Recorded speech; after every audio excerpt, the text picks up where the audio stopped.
Song for a Whale, Chapter 28. I've had breakfast buffets before, but nothing like what was on the ship.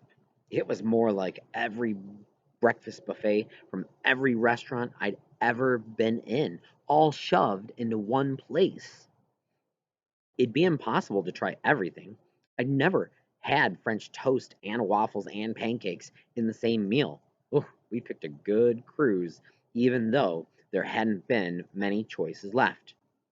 Grandma went to lie by the pool and look out at the ocean, while I went to the wildlife lecture. I found my way to a big theater with hundreds of cushy red seats and a stage. It was too early for the presentation, so just a few people were scattered around the theater. Sitting in the middle of the front row was the girl I'd seen by the pool the evening before. Maybe she liked whales too. I pulled my notebook and pad from my pocket as I took a seat next to her. Two people stood on stage near the podium, fiddling with the microphones and getting the slideshows ready. The one holding the microphone had the same straight black hair and light brown skin as the girl next to me. I'm Iris. I'm deaf, I wrote on the notepad. I laughed when I read what she wrote back. I'm Benny, not deaf. Good. So she wasn't afraid of me. You like whales? I asked her. Or other animals? Most animals, especially sharks. I'm going to be a shark biologist. Working with sharks? Maybe this girl wasn't afraid of anything. I get to come here with my mom every summer when she's working on the ship, she added to the note. I pointed to the woman at the podium, and Benny nodded. BRB, she wrote. At the front of the stage, she waved her mom over. Sura leaned over to talk to her and looked in my direction when Benny pointed. Sura returned to the computer on the podium while Benny ran back to her seat next to me. People in the audience settled into their seats and turned toward the stage when Sura talked into the microphone. Since we were so close to the front of the theater, I could see her mouth and catch some of what she said. It seemed like Sura was looking at me when she talked, and she held the microphone low enough that it didn't hide her mouth. Benny must have told her I was deaf. That morning, Grandma said that she should have requested sign language interpreters for us, but everything happened so fast that she didn't think of it until we left.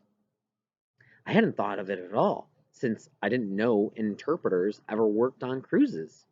Soon the lights dimmed for the PowerPoint presentation. A spotlight stayed on Sura as she narrated over the slideshow, but with all the pictures and video clips and text on the screen, I could follow along without even watching her. Alaska sure had a lot of wildlife, I thought. We'd never get to the whales. It was interesting stuff, I had to admit. Black bears weren't as scary as I thought. They pretty much leave you alone. You just have to stay out of their way and make some noise when you're in their area so you don't startle them once they see you. Grizzly bears? Different story. You wouldn't want to come face to face with them whether or not they are expecting you. After looking at pictures of bald eagles, mountain goats, seals, and sea lions, I nudged Benny and wrote on the notepad, Any whales? Whales are last, she answered. Maybe that was Sura's way of getting everyone to stick around for the whole talk, saving the most interesting animal for last. Finally, we got to the whale part of the presentation. On a slide with the heading Bubble Net Feeding, Sura showed a pod of humpback whales feeding on a bunch of fish. She clicked over the video titled Whale Watchers Capture Bubble Net Feeding in Action. The humpback pod worked as a team to hunt for their food. The whales zoomed in on a school of small fish. They circled and circled to drive the fish into a tighter and tighter group. Once all the fish were in a tight bundle, one whale blew bubbles from his blowhole while the rest continued to circle. That's why it was called bubble net feeding. The fish wouldn't swim through the bubbles, so it kept them in place like a net would. Then The loudest whale dove below the school of fish and bellowed a feeding call. The bellowing drove the fish into a tighter ball and up to the surface as they tried to escape the sound. I wondered how the whales decided who was the loudest or who was the best bubbler. Did they have tryouts or something? I knew that whales were smart from everything I'd read, but that took some serious planning. Maybe Sura would know. At the end of the presentation, I'd asked Bernie if she could introduce me. She nodded and pointed out to the hallway.